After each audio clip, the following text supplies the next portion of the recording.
Good evening to all of you.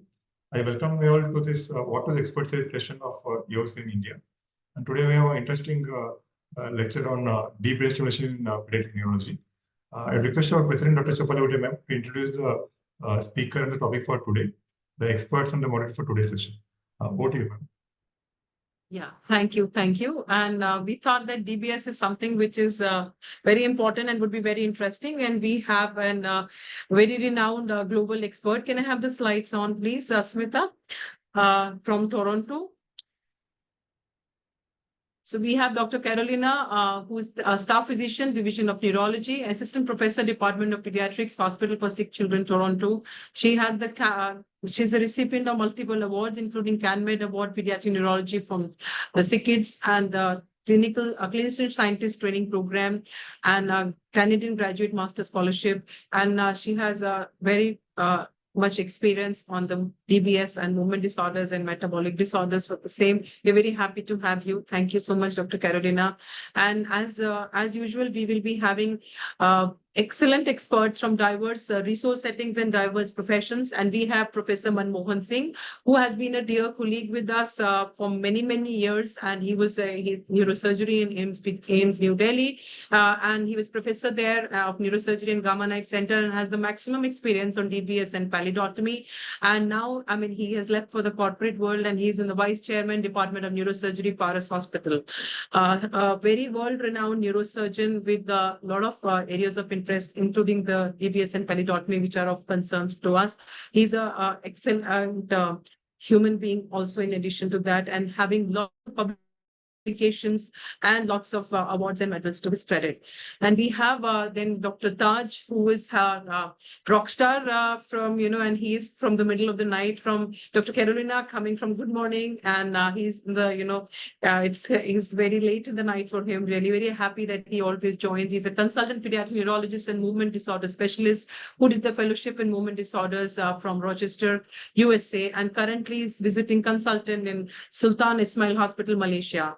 He's an amazing professional and amazing human being. Thanks, Dr. Taj, always. And then we have Dr. Esrar Serdaglu from Turkey, and she has areas of interest, movement disorders and deep brain stimulation. And she had received the EPNS fellowship and has worked in Evelina London Children's Hospital under Dr. Jean Peregrine, and has also have had training along with Dr. Carolina, and has multiple awards to her credits. And she was the chair or past chair of the future leader of ICNA, and has been very active for disseminating pediatric neurology worldwide. And the moderator of a session is Dr. Sangeeta Yoganathan, who is professor in CMC Vellore and a dear friend and a dear colleague and our alumnus. And she's currently pursuing a fellowship in neurometabolic disorders in Sick Kids, Toronto. And thank you, Sangeeta, over to you.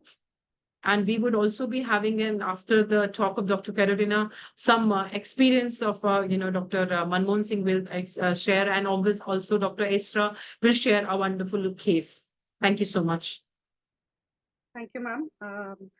On the behalf of AOCN India, it is a great pleasure and honor to welcome Dr. Carolina. She is the movement disorder expert and DBS expert from the Hospital for Sick Children, Toronto. And we are very happy to have you with us today. Your knowledge, expertise, and insight have been invaluable in my learning journey here. Thank you so much for accepting our invitation to share your knowledge and time with us today.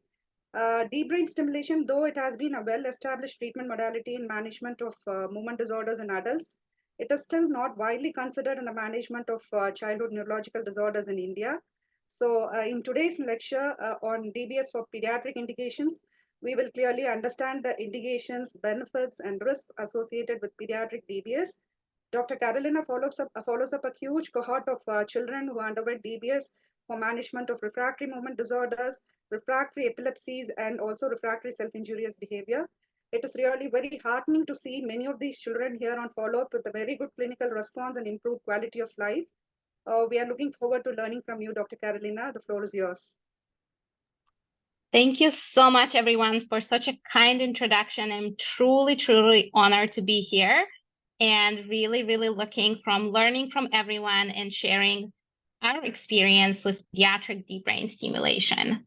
So I'll just bring my slides and give me 1 second just to make sure that you're seeing it in kind of a normal way.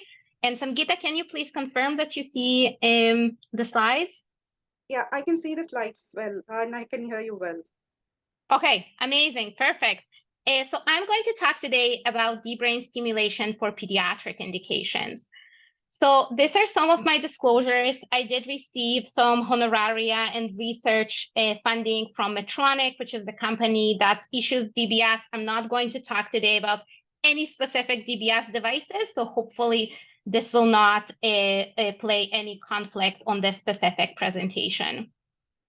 And really the outline of my talk for the next 45 minutes or so, I want to give you some introduction to pediatric deep brain stimulation. I want to spend some time discussing the usage of DBS for specifically pediatric movement disorders.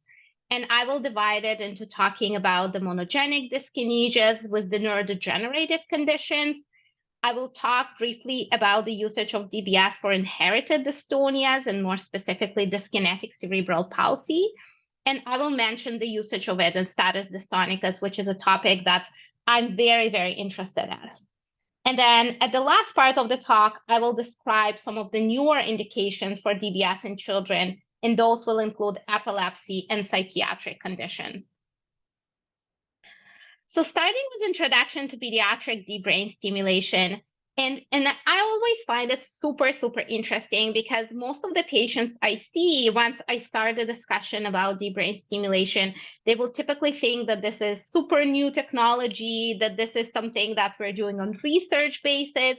But actually, when you look at the history, DBS has been around for at least 3 decades.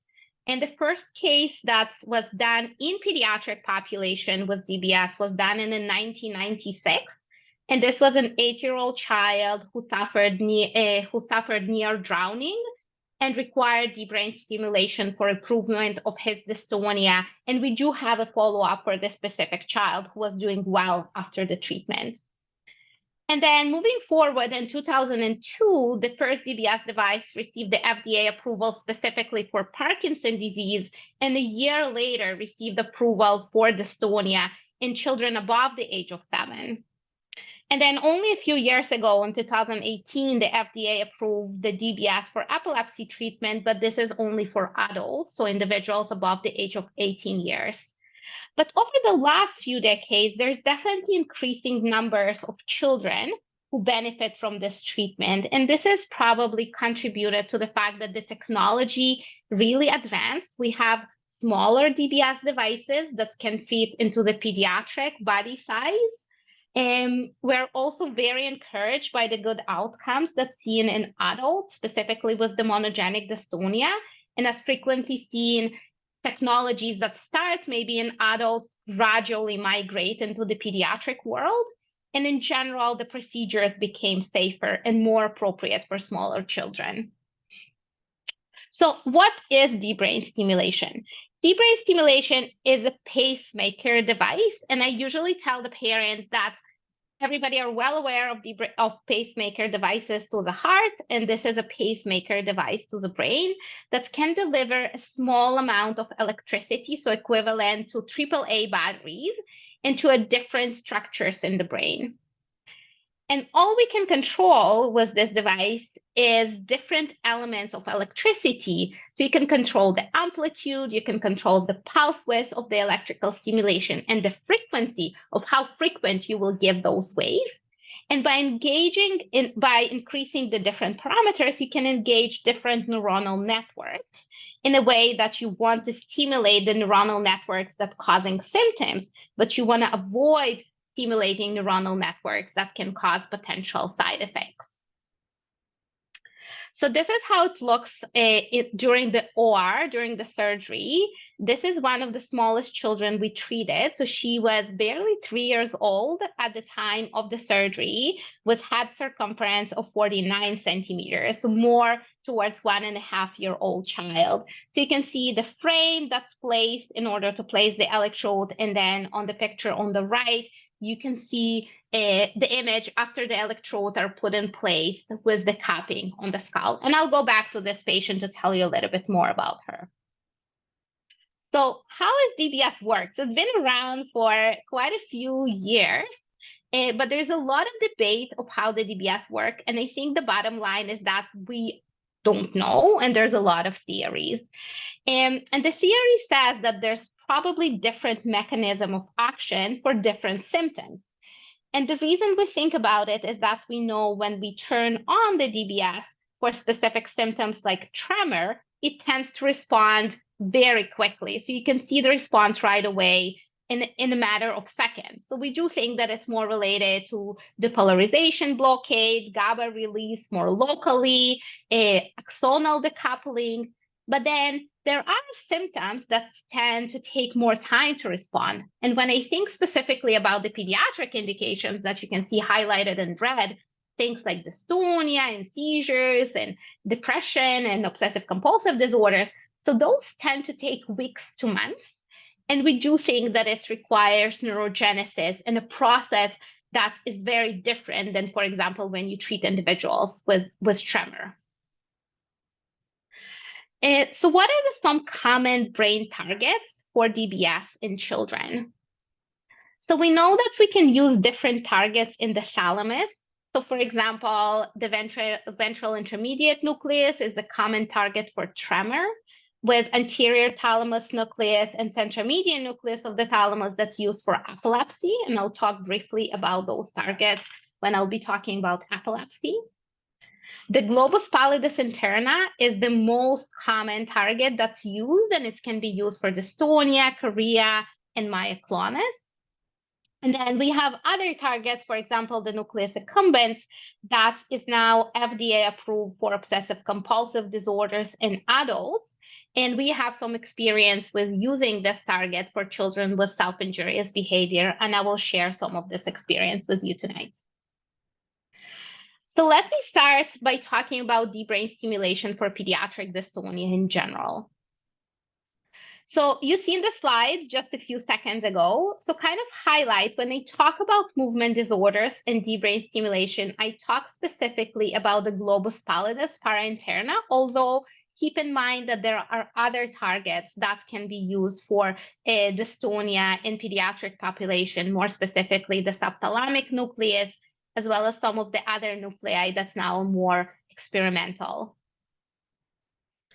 So who are the children that tend to respond better to DBS? Or asking in another way, what are some of the predictor factors for good DBS outcomes in children? And this is a summary of a paper that we wrote a few years back of really summarizing a lot of work that's done around the world. So we do know that short duration of life with dystonia, meaning that children who have more significant dystonia, you want to treat them early, is a good predictor factor, because if we wait longer, we know that children can develop changes in their bone structures, and those would not necessarily be responsive to deep brain stimulation.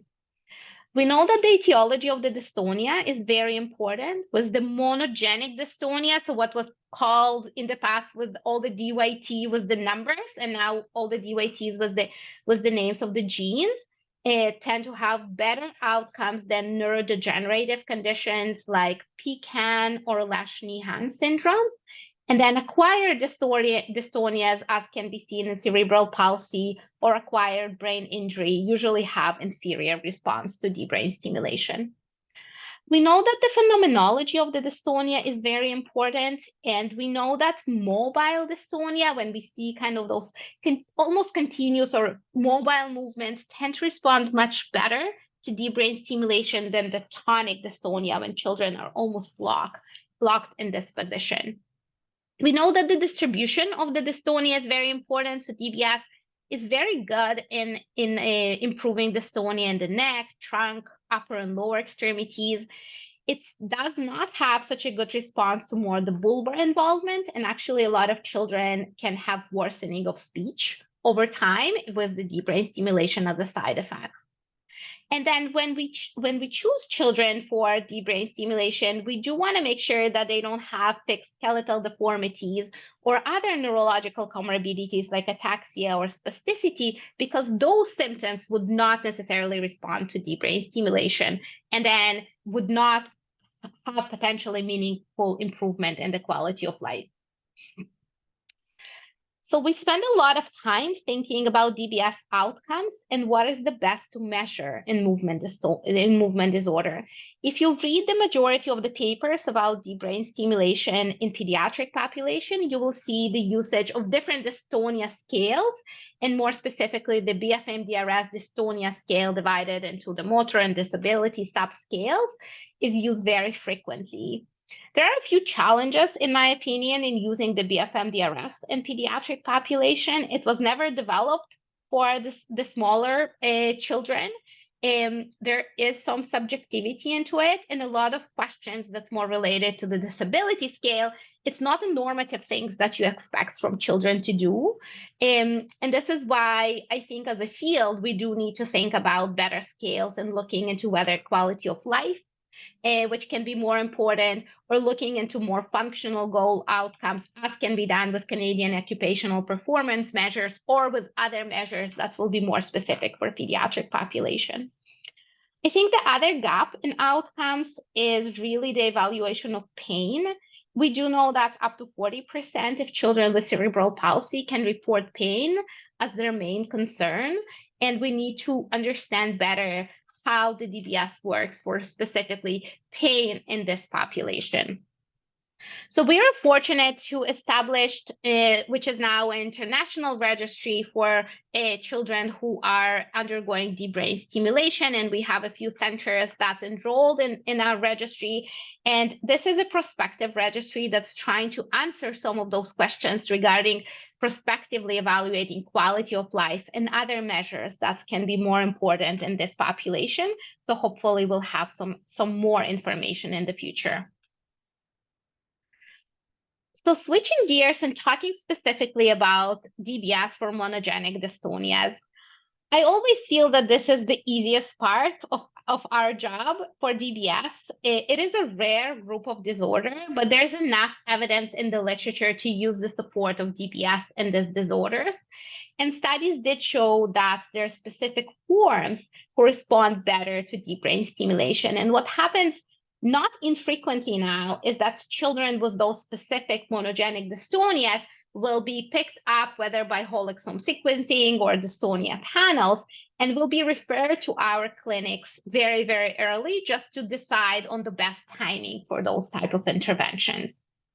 So those are two reviews that's been published a few years ago. So you can see on the left kind of the division between the different genes and what genes tend to have a good outcomes with strong evidence. So for example, DYT-TOR1A, which was previously called DYT1, tend to have a very good outcomes, as well as myoclonus dystonia, the DYT11, KMT2B, and others. And even more than that, there are studies that compare the response between TOR1A, which in general have a very good response, and other genes. So we can see that there are genes, like, for example, like ADCY5 and the PCAN, who tend to have inferior response to deep brain stimulation compared to TOR1A. So you can be, to some extent, more specific with predicting the outcomes in those specific children. And I want to give you some examples. So this is a 10-year-old girl with GINA1 related disorder. So she presented via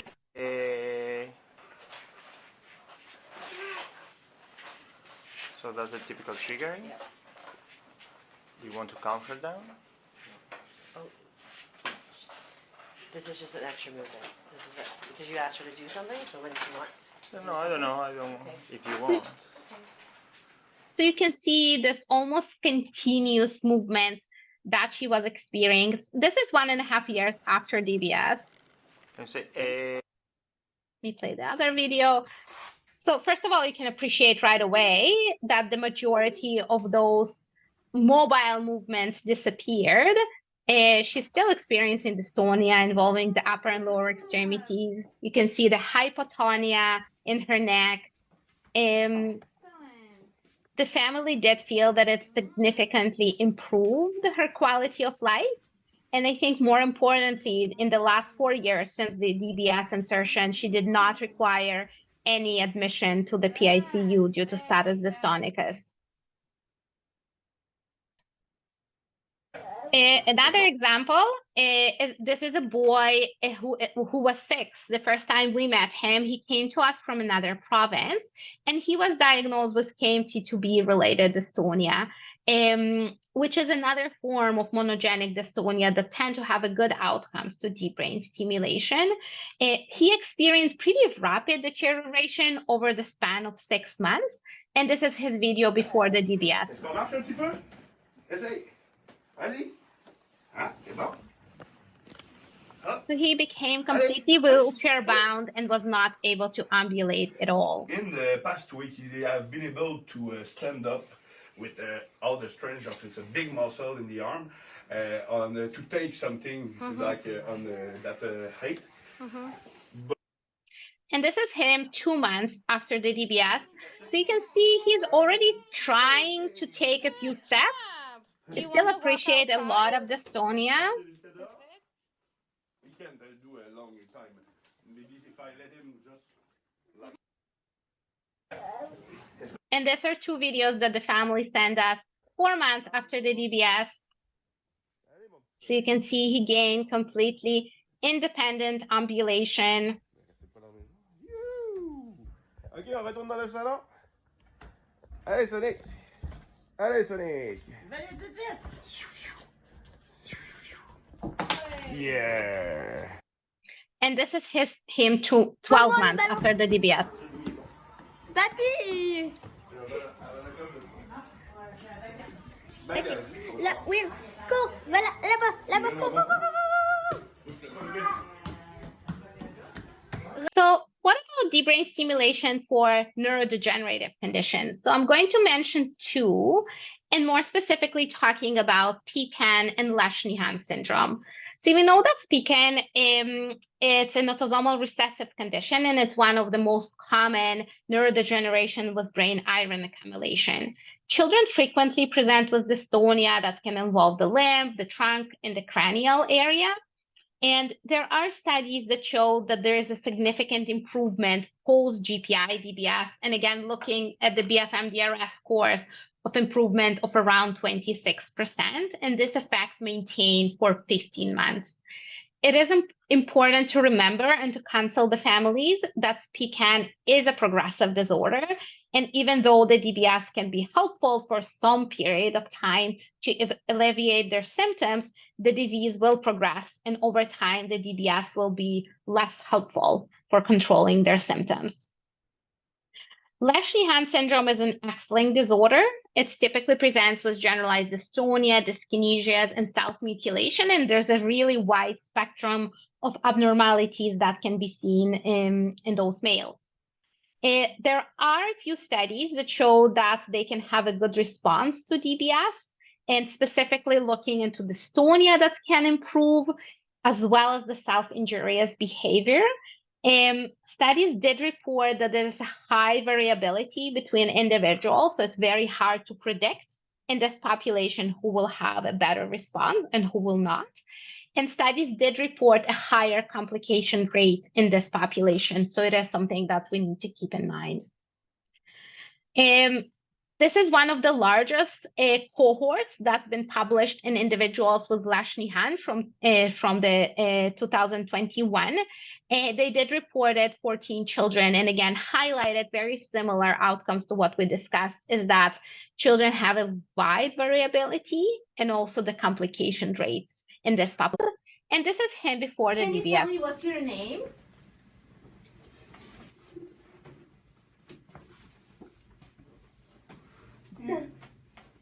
He only said yeah, and puts his head down for now. Is it Michael?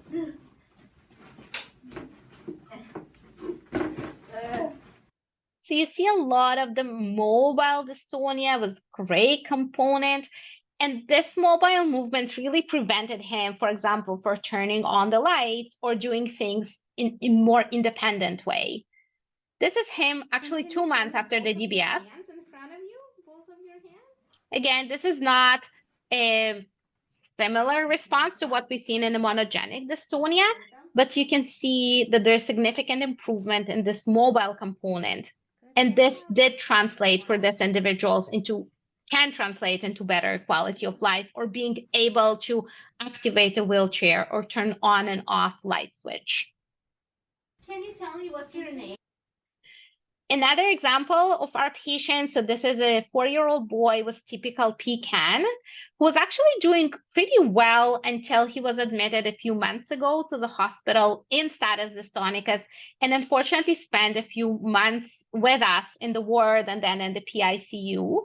And this is him before the surgery, while he was admitted. So you see the epistotonic posture was very significant, retrocollis, as well as continuous dystonic movements.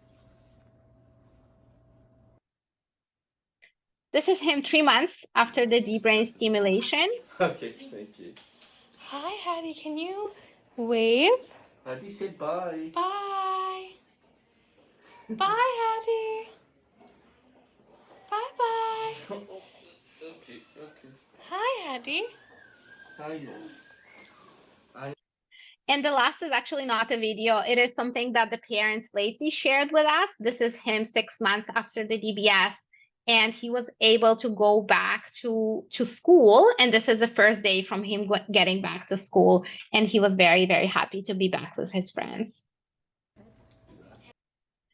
So we know that secondary dystonia can be pretty common in pediatric population, with cerebral palsy the most common cause of secondary dystonia in children. Currently, there's pretty limited data, and there are a few case reports and case series that's describing it, but I'll share some of the other studies in a second. What the studies did show that there's a very large variability of the effect of the deep brain stimulation. And this is probably related to the fact that cerebral palsy is not one entity. It is pretty wide range of abnormality that we can see, and it's very important a proper selection of the patient. So ideally, we want to select patients who have predominantly dystonia or only dystonia if possible, because we know that deep brain stimulation specifically can be effective for dystonia. And we want to make sure that there's minimal other neurological manifestations. And I think what's a lot of times can be challenging is the element of spasticity, because we do know that spasticity will not improve with deep brain stimulation. So if you do think that there's a significant spastic component in the presentation of these children, then the DBS wouldn't necessarily be helpful. And the other thing it's easier to say, but I find harder to do, is really to setting upfront specific goals and expectations with the families, because the outcomes of deep brain stimulation in this population do show inferior results to genetic conditions, and the improvement can be mild to moderate. So this is a systematic review and meta-analysis that's been published by Dr. Failing and her group. It's now from 3 years ago. And in this study, they analyzed all the various interventions, whether pharmacological or botulinum neurotoxins, as well as surgical interventions in children with dyskinetic cerebral palsy, specifically for dystonia. And they did show that deep brain stimulation may improve the dystonia and may improve the goal achievement. But again, the improvement that's they're talking about is around 16.6% in the BFM-DRS score. So you can see pretty minor improvements.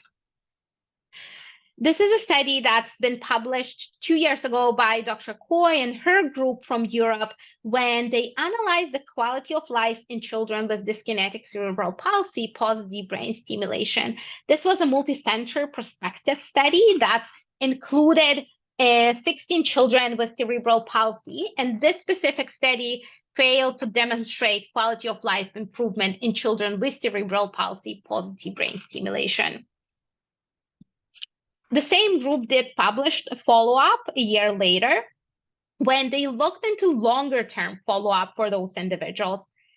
And they did appreciate that the dyskinesia impairment scale improved after 36 months, meaning that sometimes you do need to wait longer for this improvement. And they did appreciate that younger children below the age of 12 had better outcomes from the dystonia and also dyskinesia impairment scale. They did highlight it in their studies that there were significant amount of serious adverse events, and they felt that this is more than it's reported with other populations. So I'll show you just one example of our patient. So this is a 7-year-old girl. So what about deep brain stimulation for status dystonica specifically? So status dystonica is a movement disorder emergency. And we know that those children can present with continuous and severe episodes of typically generalized dystonia. And a lot of them do need urgent hospital admissions, whether to the wards or to the pediatric intensive care units. Even recent studies showed that status dystonicus can be life-threatening condition. Even in 2023, the death rate reported between 10 to 12% for those individuals. So it is a life-threatening condition that requires intensive care treatment with many times sedative and respiratory support for those children.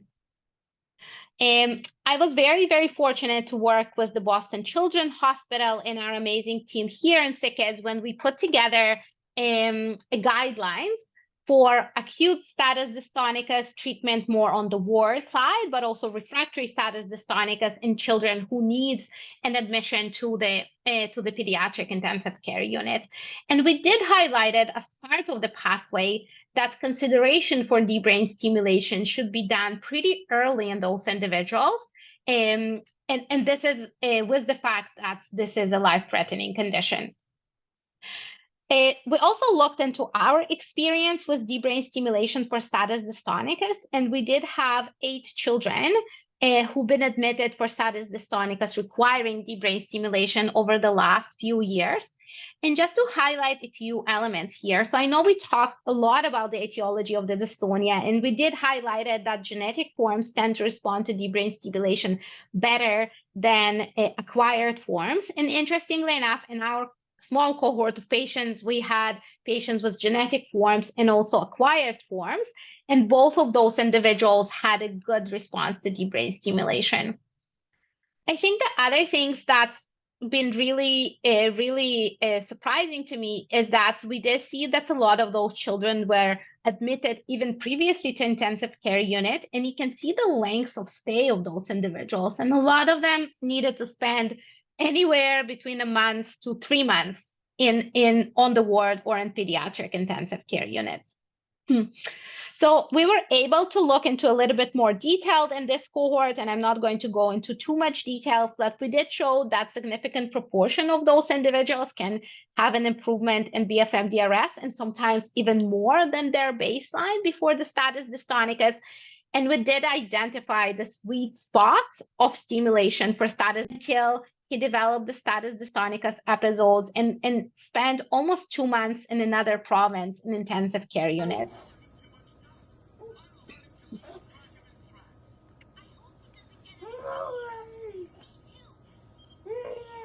Yes, babe, I know. So you can appreciate the very significant tonic posturing with epistotonus and tonic posture in the upper and lower extremities. He came to our hospital as a more urgent deep brain stimulation, and this is him a few months after the surgery. So you can still appreciate dystonia in the upper and lower extremities, but looks completely different than his admission.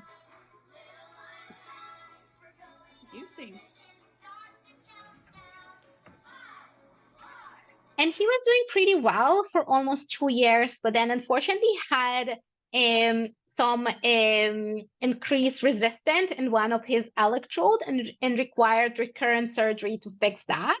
And after the recurrent surgery, he's doing very well again. Another example, and this is the girl that I showed you at the beginning. So this is a 3-year-old girl with SCN2A, epileptic encephalopathy, who initially presented with seizures, but interestingly enough, her seizures were under relatively good control, but then she developed very severe episodes of status dystonicus, requiring almost continuous admission to the hospital on multiple medications.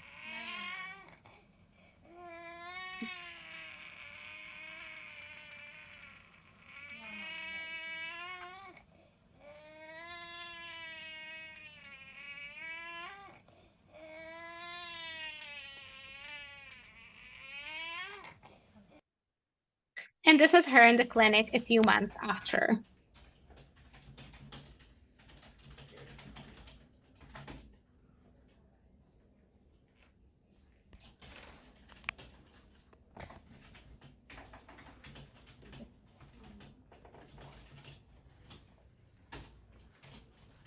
So again, you can see pretty similar picture to the previous child in the clinic.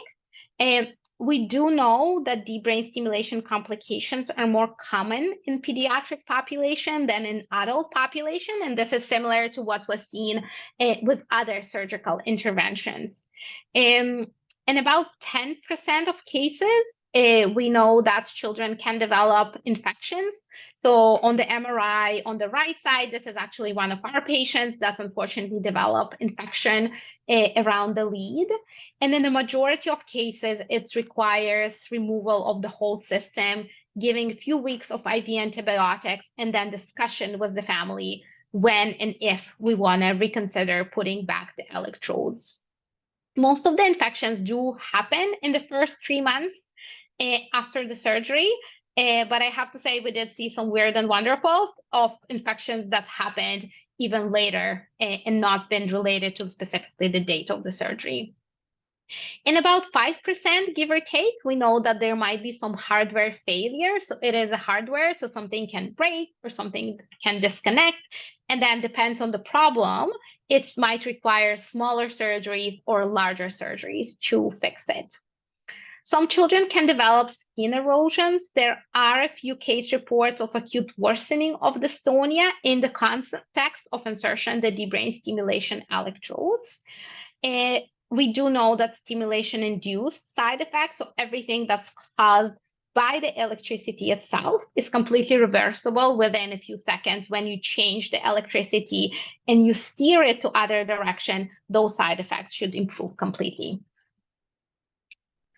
So I talked for some time about movement disorders, and I do want to spend the next 10 minutes or so talking about epilepsy and other psychiatric conditions. So this is the same slide that I showed you before.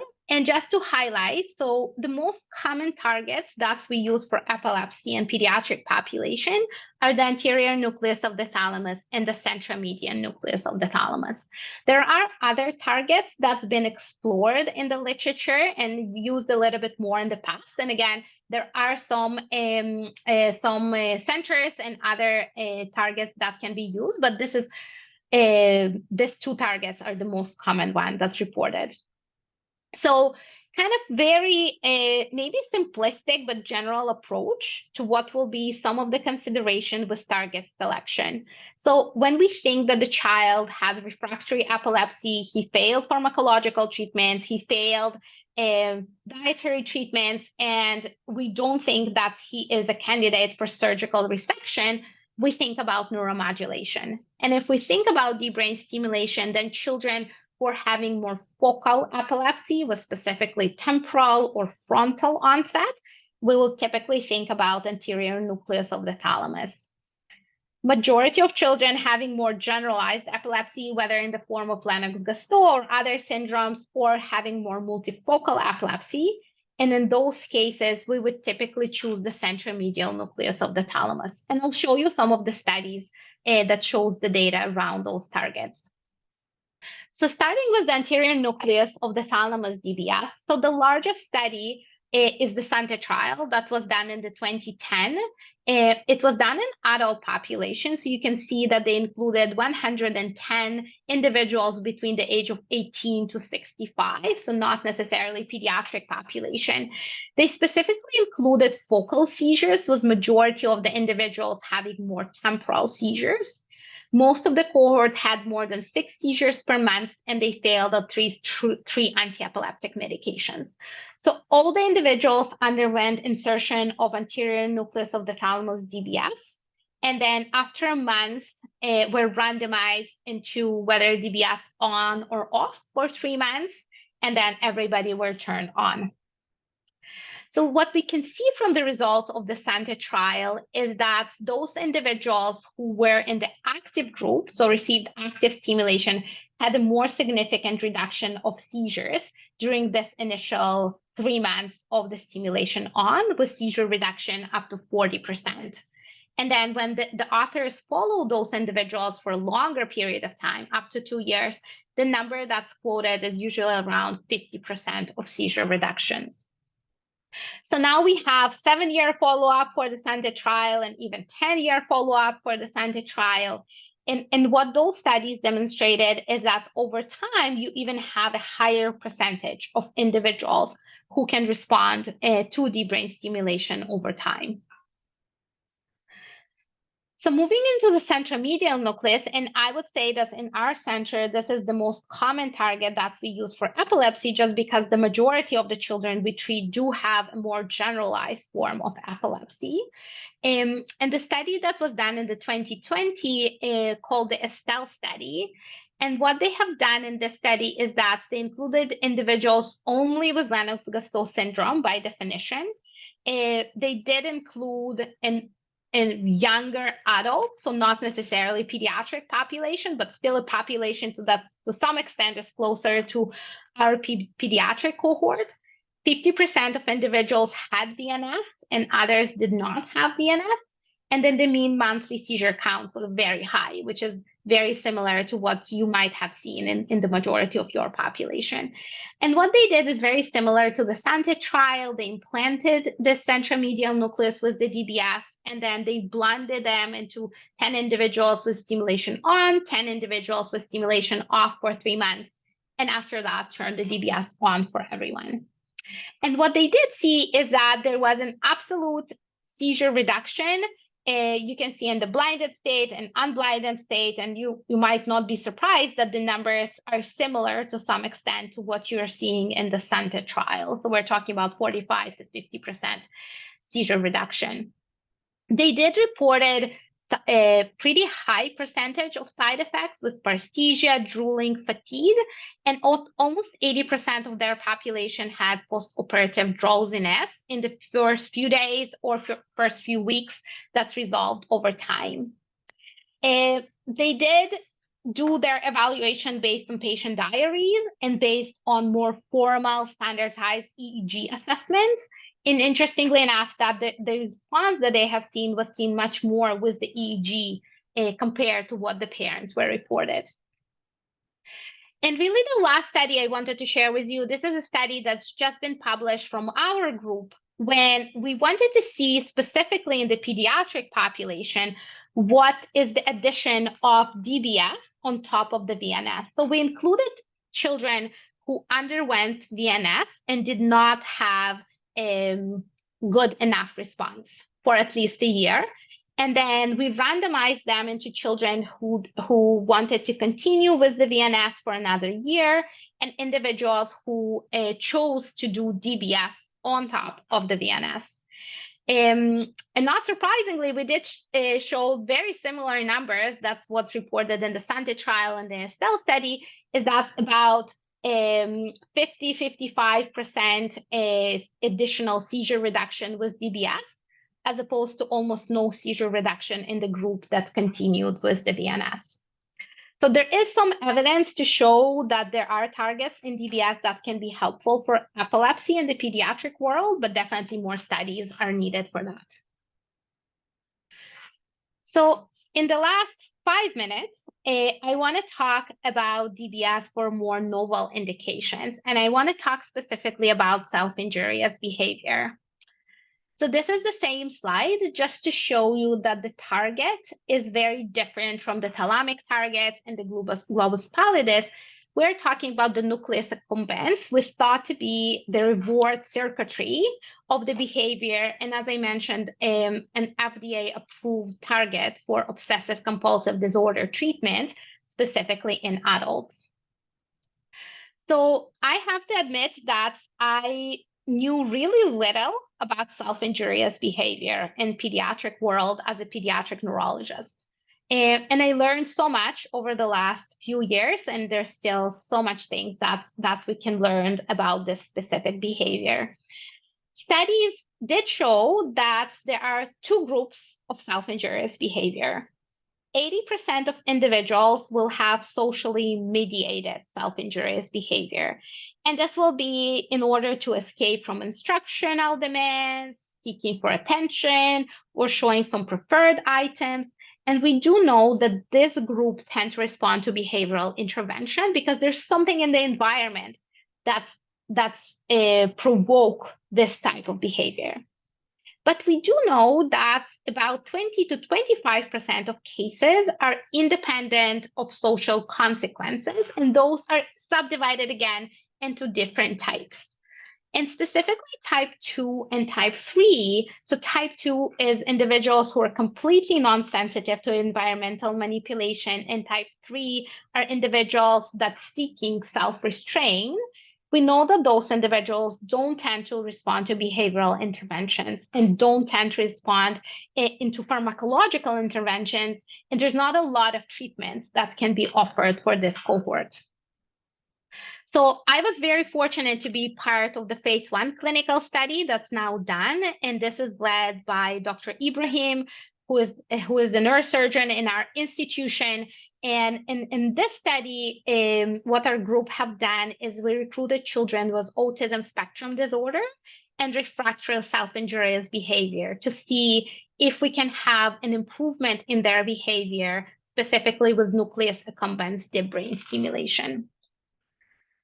Just to show you some of our patients, but just to give you more sense about what am I talking about. And this is some of the patients that we seen in the study.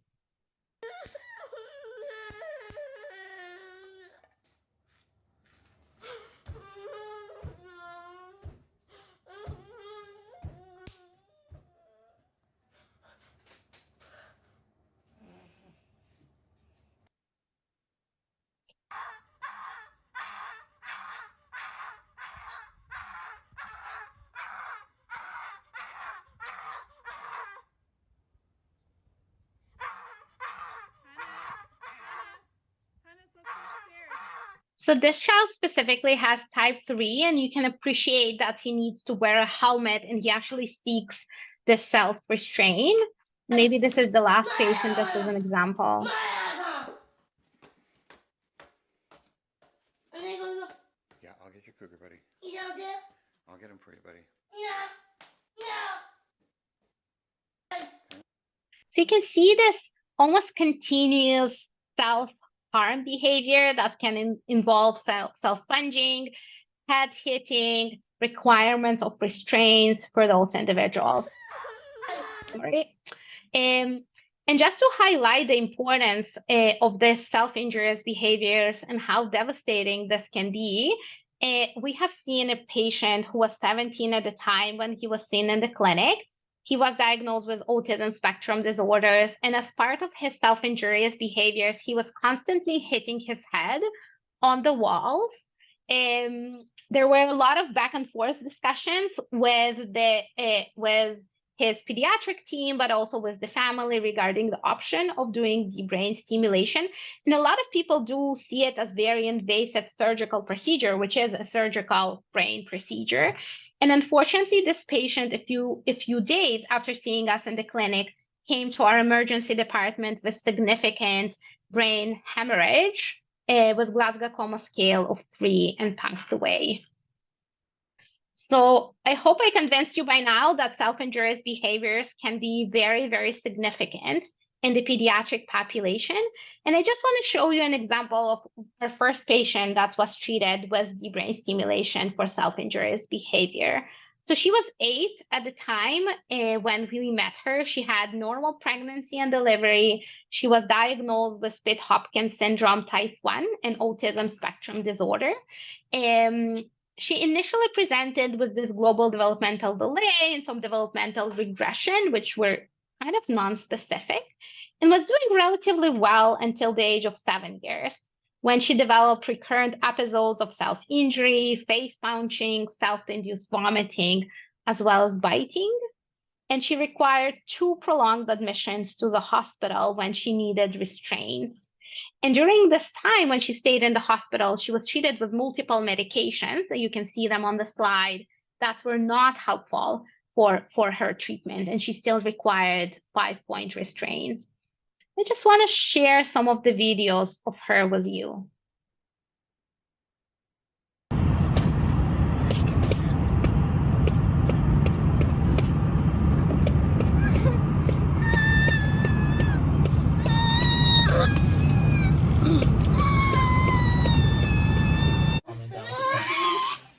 This is during her admission to the hospital. You're gonna spit out. Give it. Hey, Ellie.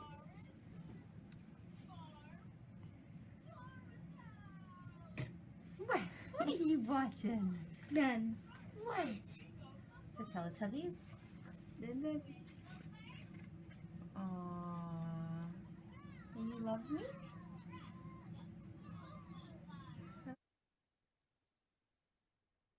Okay, she's gonna do Peter's check.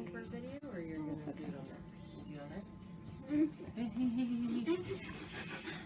didn't do it. You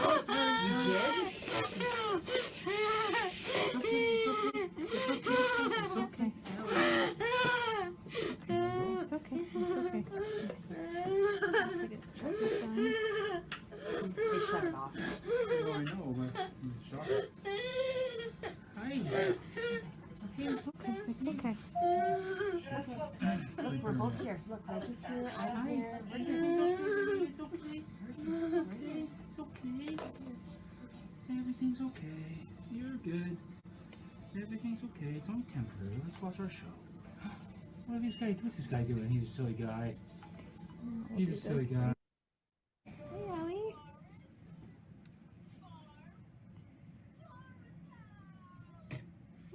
What are you watching? None. What? The Teletubbies? Aww. Do you love me?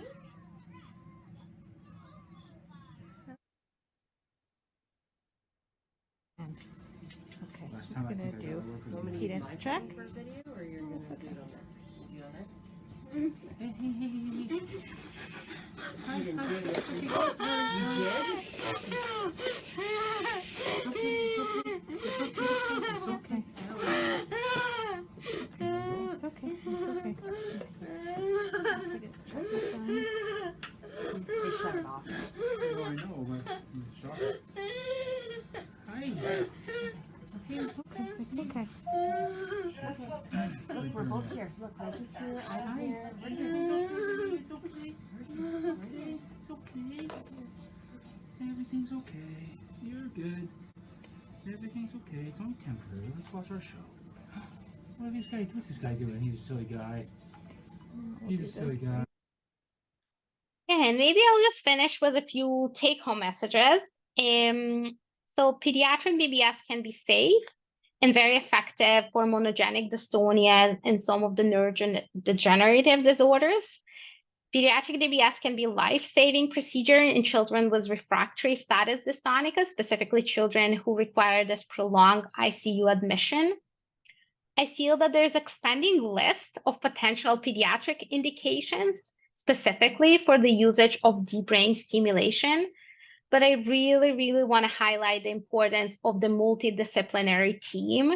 And those patients are very complex. So it's really important, the collaboration between the neurosurgery teams, neurology team, social workers, nurse practitioners, nurses, neuropsychologists, and a lot of amazing people who are helping to treat those individuals.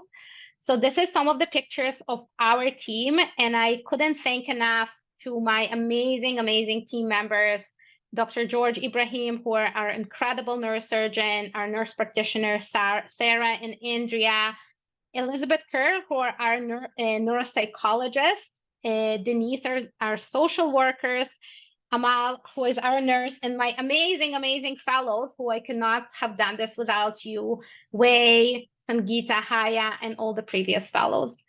Thank you so much for listening, and I'm happy to take any questions. Really enriched us our understanding about the DBS and childhood neurological disorders. We truly appreciate the time and effort you have dedicated to share your knowledge with us today. And I feel that the need of R in India is currently to establish pediatric movement disorder clinics and DBS clinics, at least in major referral centers, with a comprehensive team, including pediatric neurologists, pediatric neurosurgeons, neuropsychologists, neuroradiologists, and a good rehabilitation team. Also to choose appropriate candidates in correct time, arrange for financial sources and psychosocial support to the family, and also to get the expert opinion if there is an ambiguity about the choice of the patients with regard to the benefits and risks. So we will now invite comments and suggestions from our experts in the session today, Dr. Taj and Dr. Esra. Can you please share your experience of Sangeeta, before that, can we ask our neurosurgeon colleague on the other side to say before we have a pediatric neurologist? Yeah. Manmohan Singh. Yeah, hello, Dr. Shefali and other colleagues. Our is actually in pediatric because my main work is in Parkinson's and the adult dystonias. So we have done a good number of pediatric dystonias, and our majority of the patients, they actually participate with the secondary dystonia, most of them, and especially post-encephalitic and other neurodegenerative disorders also. And many of the patients were not doing very well. And most of the referrals to our centers, they are economically impoverished people. They could not even afford the deep brain stimulations. And for that, we have to offer them the lesioning procedures. So we did a lot of dystonia patients. And I must tell you that the result of our pallidotomies, even in the secondary dystonia, they are very, very encouraging. And we had around in the last around 10 years, we have done more than 25 patients of pediatric age group dystonias. And they around 4 patients, they had status dystonicus also. And all of them, they responded very well to the bilateral pallidotomy and one go. And their response to the pallidotomy status dystonicus was around 3 to 4 days, the onset of their effect, and they were actually off their status dystonicus status in a matter of a week's time. And most of the patients, they retained their effectiveness for pallidotomies, even at the follow-up of around 6 months. And they were doing quite well in the later follow-up. Dr. Shefali can even tell that how they are doing in the later part. So that is our take. And we have done DBS for adolescent kids, more than 15 years. So they were having dystonias, and the results are as good as anybody can have world over. Thank you, sir, for sharing your experience. Now I invite Dr. Taj and Dr. Esra to share their experience of utility and outcome of DBS in your patients. Can you hear me, Dr. Shefali? Yes, sir, we can hear you. Hello? We can hear you. Yeah, exactly. So that is the status. So any questions are welcome. And I can share our other experiences regarding the pediatric age group people also. Sure, sir. Yes, thank you. She'll take the Q&A. I think Dr. Taj. Yes, good evening. Thank you, Dr. Shefali and Dr. Carolina for a fantastic talk, fabulous talk, fascinating talk. I must say my experience in DBS is basically 10 years ago, because in Malaysia, the cost of DBS is gargantum. And as is in many places, as in many cases, even in India, we can't go around getting DBS done unless it's a clear-cut good prognosis, such as DYT1 or a TAP1 or a KM2B mutation. However, now we are taking some snail steps, trying to create awareness as far as for the NGOs, the government, and so forth. Now, I've got 2 interesting questions for Dr. Carolina. I mean, for the fascinating talk. And my question is, For example, for a case with GNAW1, where some of them do present with the DEEs and they evolve to have severe dyskinesias and movement disorders.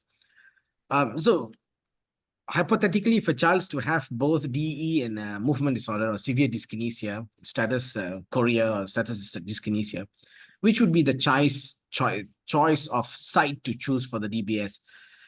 Would it be a GPI for the chorea and the dystonia itself, or a myoclonus, or would it be the thalamic site? Oh, would it be too wishful to think or to decide to put a unilateral GPI and a unilateral thalami? I'm just fiddling here, so I'm not very sure.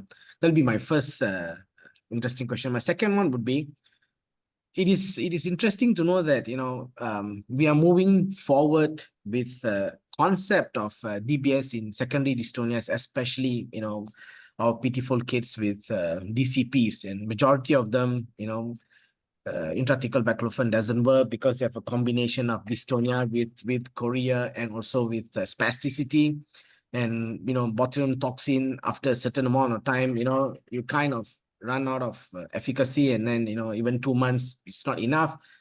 So what would be your take for moving forward for children with DCPs and dystonia, choreiform, or dyskinetic movement disorders and DBS? Thank you. That'll be my 2 questions.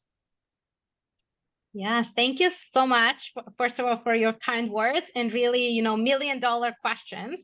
So I will start with the first question. And interestingly enough, we are having a Canadian-wide rounds, and we actually discussed a girl with GNAW1 who has epilepsy and movement disorders and kind of the approach. I can tell you kind of the approach we eventually thought as a team, but again, very, very curious to hear everybody's thoughts. So unfortunately, we don't have one target that helps with seizures and with dystonia. In theory, there are a few case reports that talks about subthalamic nuclei, STN, as a target that to some extent can be helpful with dystonia and maybe with seizures. But STN in a small child, what I learned from my amazing neurosurgeon is that it's really, really difficult, and you have a high chance of missing and not getting any benefit. And the case reports are, only a few. So really the approach that we usually take is that we think, what is the most bothersome symptom as a first step? So do we want to target the dystonia mainly, and then you need to do the bilateral GPI? Or do you want to target mainly the epilepsy, and then you'll need a bilateral centromedial nucleus? There are centers who will implant 4 electrodes to begin with. And you can do it. You can put 4 electrodes, so 2 on each side, when you have bilateral GPI, bilateral CM, and you can have whether 2 batteries that will be in the chest and you program them separately, or there are now batteries that can have up to 4 electrodes connected to 1 battery, and you program them at the same time. I don't have experience with 4 electrodes, just because the approach that we typically took in those cases is treat 1 symptom at a time and then see how much it translates into better quality of life. But there's definitely reports in the literature of individuals, specifically, for example, for Lesch-Nyhan, which is pretty common when people implant 4 electrodes to begin with, to target the motor GPI and the limbic GPI to improve the motor symptoms and the self-injury symptoms. I think regarding your second question, regarding the cerebral palsy, I think where we're still lacking a lot of understanding is really the proper patient selection. And I find that this is really, really challenging. I can tell you my personal opinion that, can be completely wrong, so please don't quote me. But I feel that the children who respond the best for deep brain stimulation are cerebral palsy due to prematurity, when you mainly have white matter injury and not gray matter injury, with a lot of dyskinetic mobile dystonia, as opposed to the more tonic dystonia, or individuals who are having cerebral palsy because of the HIE, what they were termed, or kernicterus, just because of the different injury that they're experiencing. So there are individuals in the world that's, for example, Terry Sanger group, when they are doing what we're doing for EMU, epilepsy monitoring unit, they're doing DMU, dystonia monitoring unit, when they implant different electrodes into the different targets and keep the children in the hospital for a week or so, and then they stimulate different targets at a time and trying to understand for this specific individual what will be some of the targets that can be useful. And they did reported that some combination of GPI and the VOP actually targets, it is something that can be more helpful for those individuals. So I think working on two streams as a field, one is really better classification of children and understanding the different phenomenologies and not necessarily calling them as one group of cerebral palsy. And the second is really to understand the role of other targets for those individuals, because we do know that probably GPI is not going to be an answer for all of them. Thank you. Thank you. Before Estra starts, because Estra is going to be presenting a case also, can I just ask one question, if I have the liberty to ask one question? It was a fabulous talk, Dr. Carolina. What interests me the most, because for autism with the challenge, the self-injurious behavior, that was really, and the way you showed an on and off thing. So it was really, really made a difference. So how many cases of ASD with SIB have you done? And where was the site? So very, very good question. We're really, really hopeful that our results will be published in the near future. So as part of this phase 1 clinical study, we enrolled 6 children. It was designed as a 6 children safety and feasibility study that showed promising results. And this is the reason that we are hopeful to do a phase 2 study when we enroll more children, but also do on and off the same kind of just the crossover design, just to understand a little bit more, because there's really no other treatments for those individuals. And a lot of those individuals end up in different residential facilities or residential homes when they require almost continuous sedations and restraints. And we are really hopeful that that will be one of the options. But again, this is still now really research-based, really kind of in the initial steps when we need to understand and learn more about. Thank you. Thank you so much. Estra, please. Yeah, thank you, Carolina. That was a wonderful, wonderful lecture, and I've learned a lot. As previously said, I also have some experience with polydotomy. Sometimes we need to use it for urgency when we cannot get DBS, and sometimes we use it for economical reasons. So especially for status dystonicus, it really helps in a few days.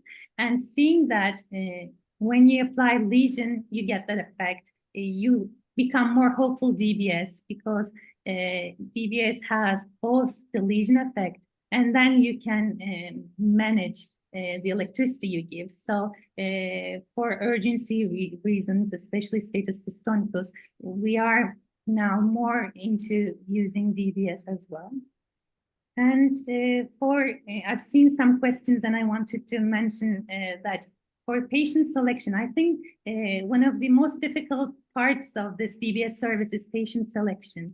And now that we know that we can have good results with secondary dystonias, with acquired reasons, traumatic brain injuries, or other mixed dystonia symptoms as well, we should always be mindful about what we call dystonia, because I see a lot of patients referred with spasticity who want to have DBS.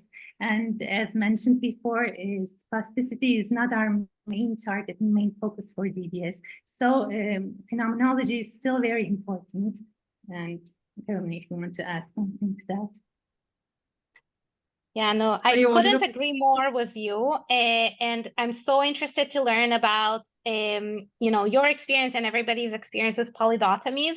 because I don't have that experience, but there's a lot of thoughts about the focused ultrasound now that's coming a little bit more into the pediatric world. And I almost wonder if this is something that's, we'll use and see more and more in our pediatric population that can be used whether for economical reasons or some children that's not stable enough to undergo deep brain stimulation or just smaller than can fit into the Alexa frame. Dr. Carolina, I have got a question. Hello.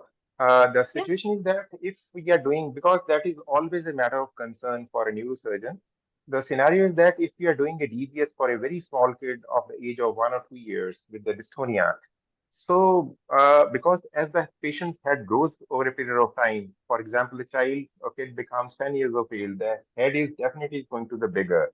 So all the leads are going to shift. So what is your experience for the long term around over the last, the child has been done DBS at the age of 2, and what happens at the age of 8 to 10 years? Yeah, and also thank you for this question. Another very, very good question. And I can share our experience. And so the youngest child we treated in our center is around 3. So she was like 2 years and 10 months. And we have probably cohort of 5 or 6 children who were treated between 3 to 5 years, give or take. And it's always a consideration that the electrodes can shift a little bit more dorsally, and then basically your contacts to some extent will be out, like the active contact to some extent will be out of the target. Yes. I see what I've seen again on our super small population cohort, and I discussed it in our North American DBS, pediatric DBS group, so I can share their experience as well, is that we didn't necessarily see that there were a lot of challenges with that. So even if the contacts shift a little bit, you still have other contacts within the globus pallidus, which is a larger target. So in one patient, I just shifted the active contact from, the second ventral to the first ventral contact over time. But in the rest of the patient, there's nothing that we had to do. So I think it's always a consideration, and we have very detailed discussion about that with the families, even to the point that we tell them if we implant the DBS before the age of 5, there's a high chance that, we'll need to re-implant the electrodes later. Practically, in this smaller cohort and kind of what I gathered from my colleagues, we have not seen it. So it wasn't a huge problem for us. Okay, thank you. I have shared in the chat the paper which on Pally.me, Dr. Manmohan Singh and with our patients with their it's been published. It's is there in the chat. And actually, many of ours are secondary, so that is why secondary dystonias. But they have been improving the quality of life, and many times, it ends up being even palliative in those situations and I think with the ASD, with the SIB also, I'm very much interested and intrigued. Esther, will you be presenting your case, or and then Sangeeta can take the questions and shoot them. Sangeeta, you can just go through the questions and please ask. Yeah, till while Esther is sharing, Esther, you are going to share a case, right? Yeah, I can.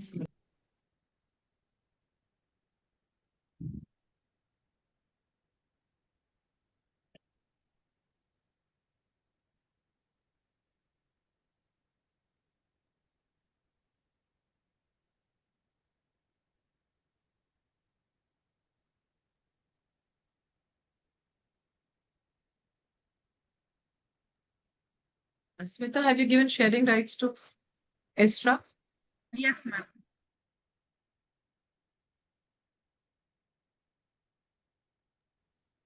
Sangeeta, meanwhile, you can organize your thoughts about the questions because some of them are overlapped. No?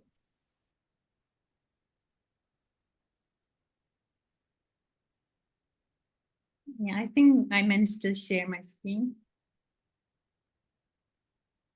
So can you see it? Yeah, okay. So everything is covered wonderfully. I'll just go quickly on a case to just emphasize more on DBS. So So my patient is a 13-year-old boy who has dystonic movements since the age of 8. The dystonic movements started with the right foot, then went on to left hand, laryngeal and truncal dystonia added. And especially worsening in speech in the last 2 and 3 years had been his main complaint. He's been on antidystonic medication for 5 years with minimal effect. Trihexyphenidyl and levodopa were better than haloperidol and clonazepam. He was born at 36 weeks with uneventful delivery. His parents were non-consanguineous, and there was no history of neurological disease in the family. His early developmental milestones were normal. He was doing fine, but just a bit later than peers. His academic performance was moderate, and abstract thinking was developed, so he was fine. His neurological examination showed us microcephaly, micro and retrognathia, high palate, low voice. He had generalized dystonia. Truncal dystonia was very prominent. He also had extremity dystonia. He had brisk deep tendon reflexes and absent pathological reflexes. Let's see him walking. He was able to walk, but had difficulties, especially this torsion dystonia of the trunk. So his investigations were all normal, generally. His cranial MRI was normal. His electrophysiological investigations were normal. Cardiological investigations, ophthalmological exam was normal. He had mild scoliosis, and his overall whisker analysis was 8. So we thought he had genetic dystonia.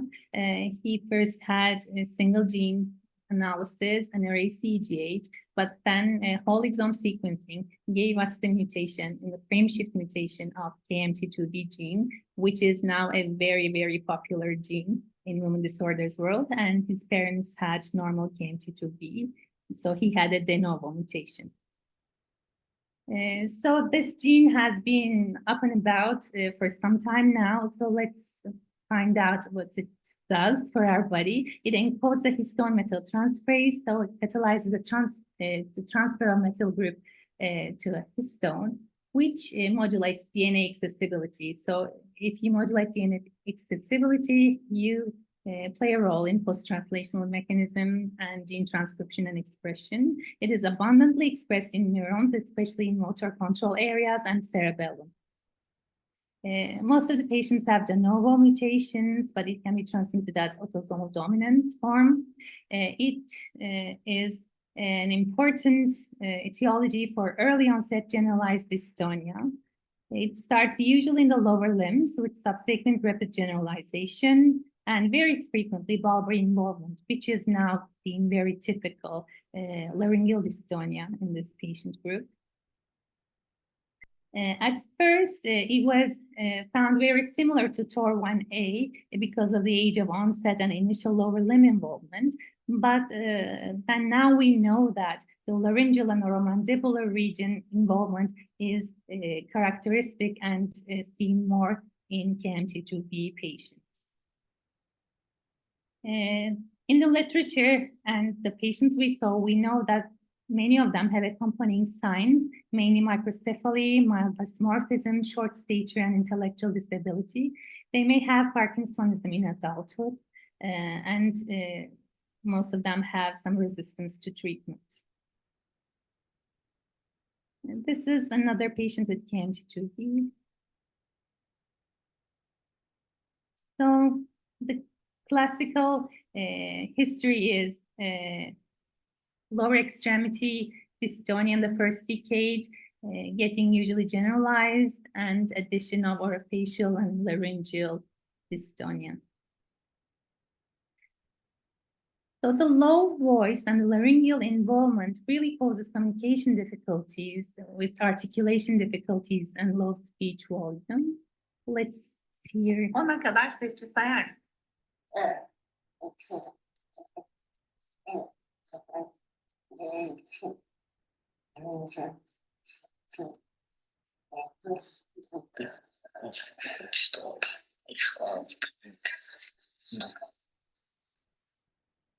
So this is very typical with low voice and articulation difficulties, more prominent than their truncal or extremity dystonia. So just by knowing that you can hypothesize the patient to have KMT2B before genetic analysis. For medication, high dose of triacylphenidol is usually effective. Some patients respond to addition of clonazepam. A few patients tried levodopa with effect, but laryngeal dystonia does not improve by pharmacological treatment, and many patients have resistance to medications. And as shown before, KMT2B is now known to be one of the genes which is likely responding to DBS. And there are some case series with KMT2B patients who had GPI-DBS, and seemingly nearly all of them respond in some way. Some respond very well, like the patient Carolina showed, and some respond less effectively, but generally we expect good results. 10 saniye bir kıpırdama. So this is my patient with GPI-DBS 3 months after. This is pre-treatment, and the lower part is after 3 months. So he had moderate response to DBS. His truncal dystonia appeared to be better. He was walking more easily, and we know that it responded well, at least moderately, because due to a technical difficulty with the tablets, his DBS switched off, and after 2 days, he was unable to sit down, not even walk or do other stuff, but he was unable to sit. So after switching it on, he was back to his normal self again. So now it's been like 8 years after the discovery of KMT2B, and there are a lot of reports and reviews for the effect of DBS, and we can expect improvement about 40% after GPI-DBS. That means more than 50% improvement in BFM-DRS scores in 42% of patients, and significant improvement is seen in 40% of patients, especially if the patient is a boy and has severe disease preoperatively, which is something a bit different than we already know, because for DBS, we know that if we do DBS early on, it is more effective. But for KMT2B patients, retrospectively, we saw that more severe disease preoperatively responded better, especially in the BFM-DRS wise. So just for the final messages, we are now more familiar with KMT2B, and we think about that, especially when we see a patient with lower limb involvement and then subsequent generalization and severe involvement of trunk and laryngeal district. And also if the patient has accompanying signs, we should think about KMT2B. And we would like to find that out because it is responsive to DBS. So thank you for listening to my case.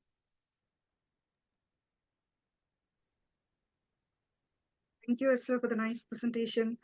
We'll now take up some questions from the chat box. There is quite a lot of appreciation for your amazing talk. And we'll take up a few questions. What is the lower age limit for DBS in children? And how often should you call them for review after DBS? Yeah, that's a very good question. So, you know, if you look into, you know, US-based practice, then you will hear that this is FDA approved for individuals above the age of 7, and a lot of people talking about 25 kilograms. In our center, first of all, we're not under FDA, so it is it is used in individuals even lower than that. So the youngest child we implanted is around 2 years and 10 months, so around 3 years. It is a lot of surgical considerations because you need to make sure that their head is fitting into the Alexa frame and they have enough skull thickness to hold the frame. Because sometimes even if they can fit, what I learned from our neurosurgeons is that it cannot hold the Alexa frame. So I would say that's usually around the age of 3. That's a safe number to say, give or take. That we can use it in this population. And how often do you call them for follow-up after the? Yeah, so the way that we typically, and this is really depends on how do you do the programming, and we can talk about hours of how to program DBS and different techniques, but in general, it requires at least, I would say, initially once a month or every 6 weeks, give or take, that we see them in the clinic. We learn to do some of the programming virtually. Canada is geographically big country, and we have patients who need to fly for 6 hours to see us. So we did learn to do some of it virtually, but I would say it's at least in the first year will require anywhere between 4 to 6 sessions. Again, some of them virtual, some of them not virtual. It also depends on the target. GPI is very safe target. That's a little bit easier to program if you have children, and we have a limited number of children with subthalamic nucleus stimulation with STN. Those children, I usually will see them every few weeks because of the potential side effects of psychiatric changes and other ones. So it is something that's really important to discuss with the families because it is a burden on them to make sure that they're available coming to the appointments, or at least, being available for the appointments. And Sangeeta, ask the next one. One second, I want to ask one thing. Dr. Carolina, have you done TMS in any of these patients? Transcranial magnetic stimulation? No, so unfortunately, I don't have experience with TMS. There are a few TMS studies that's looking more in epilepsy than in dystonia, with the thought that the targets are a little bit more superficial with epilepsy than with the dystonic more deep structures. I unfortunately don't have experience with this, but if you ask me, the goal with the DBS eventually will be to learn enough about the neuronal circuits that we can implement non-invasive neuromodulation, because I think that's treating everyone with deep brain stimulation, which is invasive, expensive, and requires a lot of resources, will be super challenging. Wanted to share that in our division, we've just completed a DM dissertation in which we worked on transcranial magnetic stimulation in generalized dystonias with the premotor cortex, and then they are very encouraging results to begin with. We have been working a lot on TMS, intractable epilepsy, and hemiplegic CPs, and autism spectrum disorders now, SLD as well. So we're finding a lot of encouraging results, because I thought that, when that may be also one thing to learn from your experience if you had. Sangeeta, sorry, I pitched in. You can ask the rest of the questions. So there's one participant, Dr. Findale from South Africa. He has appreciated, thank you for the amazing talk. I'm trying to get DBS device for a patient with dystonia 1 due to Dawson 1A mutation in South Africa State Hospital, and your talk has given me a lot of hope. Thank you so much. That's super kind. Yeah, and there is another question, exploring the option of DBS in children with vegetative state. Yes, so that's another $1 million question. So there are some studies in adults that's looking into deep brain stimulation on vegetative states, and there are actually a few systematic reviews that's been conducted lately into analyzing all of this population. Most of the studies did, to the best of my knowledge, most of the studies included mainly adults with very limited pediatric experience.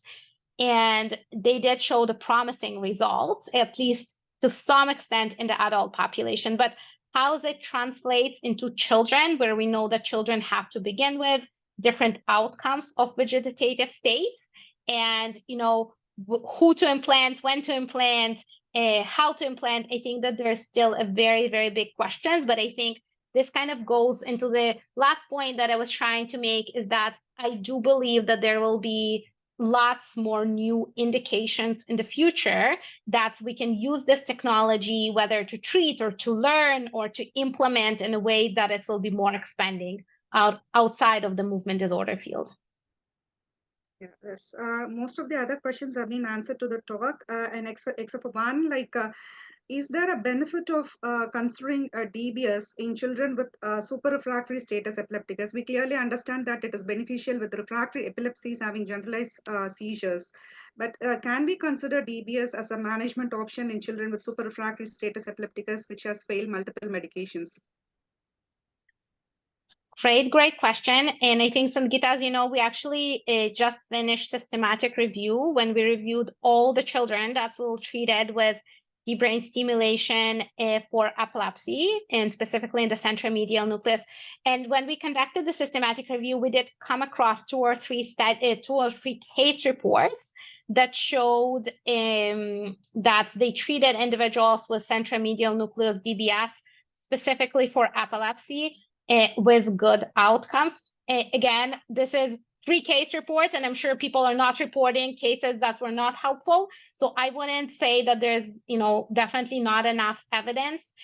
We treated one child in the context of refractory status epilepticus, but not like the super refractory status epilepticus, and he specifically had good outcomes. But again, just keep in mind, it's very, very, very limited data there. And I'm sure that there's a lot of negative cases that people not necessarily reporting. Yeah, thank you so much. The rest of the questions have been answered. I hand over to Dr. Shefali, ma'am. Thanks. Thank you so much for the amazing talk and the amazing discussion. And as customary, we would request for a take-home messages from you, Dr. Carolina, and Dr. Manmohan Singh, Dr. Taj, and Dr. Esra. And before that, I would just like to announce one thing, that we were going to be having the Association of Child Neurology's annual conference from 13th to 15th February 2025 in New Delhi. But there is a development right now. We will be holding the Asian Oceanian Child Neurology Congress in New Delhi in September 2025. So then the annual conference of the AOC in India will be clubbed along with the AOCNA annual conference, which will be held in the latter half of September. The dates and venue will be announced very shortly. This development has just come recently because the AOCCN was supposed to be in China next year, but they are unable to do it due to political reasons. So India is hosting the AOCCN. So I would request obviously the experts will keep their dates blocked. I will send that as soon as it's finalized, because this happened only this Sunday, and would be requesting the delegates also to keep that in mind. The second half of September, it will be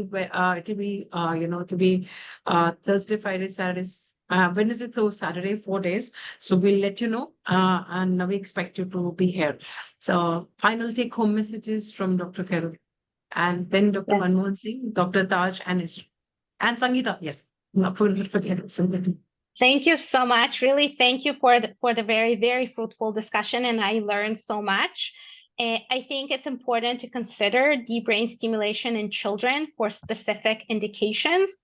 I do think that this is a field that's going to move forward with new indications and new elements. And if I can say last thing, I do see a lot of power in collaborating internationally on those individuals, because it is a rare indications, but I think as a larger groups internationally really can move this forward. Thank you. Thank you so much. Dr. Manmohan Singh. Thank you, Dr. Shefali and everybody around. And it was a really wonderful listening to Dr. Carolina for his great work in movement disorder in kids. Thank you, everybody. Dr. Taj. Thank you, Dr. Shefali, and thank you, Dr. Carolina, for a beautiful talk. Probably the take-home message I would like to send out there is some word of caution as we are moving into this new frontier of exploring DBS for many of our cases with movement disorders. probably some judicious review should be put in place for many other indications. Although, you know, as the experience is building up, we might be more what you call clear in the indications of using DBS in certain conditions, whereas in certain conditions, probably they might not be as useful as some of us would, you know, would wish to think about it. However, sometimes, you know, DBS is probably worth considering when, as most of us know that in certain conditions with movement disorders, they are so refractory and we feel so useless trying to tweak from one medication to another medication. So sometimes, even though we might not be confident that DBS might be useful, but, you know, it's probably worthwhile considering. Thank you. Thank you, Dr. Taj. And I know it's very late in the night for you. Really grateful that you participate and contribute. Dr. Estra. Thank you, Dr. Shefali. Thank you, Carolina. That was a wonderful talk and I learned a lot. And this is a very work-consuming and time-consuming subject, but as we know, the patients need our help, and seeing being among these wonderful professionals, I feel being among friends. So as these are very rare diseases, what we know will add up together. So I definitely agree with collaborations, and thank you for sharing your knowledge. Thank you to all the lecturers and experts. It was a wonderful day. Thank you. Sangeeta? I would like to thank Dr. Shefali ma'am and Dr. Mahesha for this organizing a nice series of academic webinars in the AOCN, and to invite the experts across the globe to share their experience and knowledge. So I would like to take this opportunity to request our child neurology president, Dr. Shefali ma'am, to consider a movement disorder workshop and a DBS workshop in the upcoming conference. Sure. So you just make a draft, na? Then you have Dr. Carolina, you have Dr. Taj, you have Isra. So fine, we can plan it out. Okay, thank you so much. And Mahesh, final word from you, our secretary. It was really nice talk. I really learned a lot today. And I think again, we'll have one more interesting session 2 weeks from now. It will be on 24th of July. Dr. Taj will be speaking on cerebral Okay. palsy. So he's here. Okay. He'll be speaking on cerebral palsy, something really nice. And we look forward to all of you. And please remember that instead of the AOC and in 2025, February mid, it is going to be clubbed with the AOCCN, and we'll be having in the latter part of September. We are trying to get the venue and the dates fixed because it just came up to us only this Sunday. So it has just been 3 days since we have been assigned this task. Thank you so much. Looking forward for all the collaboration and support for the Congress and otherwise also for many, many more educational things in college. Thank you very much and have a great day, good evening and good night. Yeah, Good night, thank you good so night. much. Okay, good night. Bye. Thank you so much. Thank you. Bye. Bye. Bye. Bye.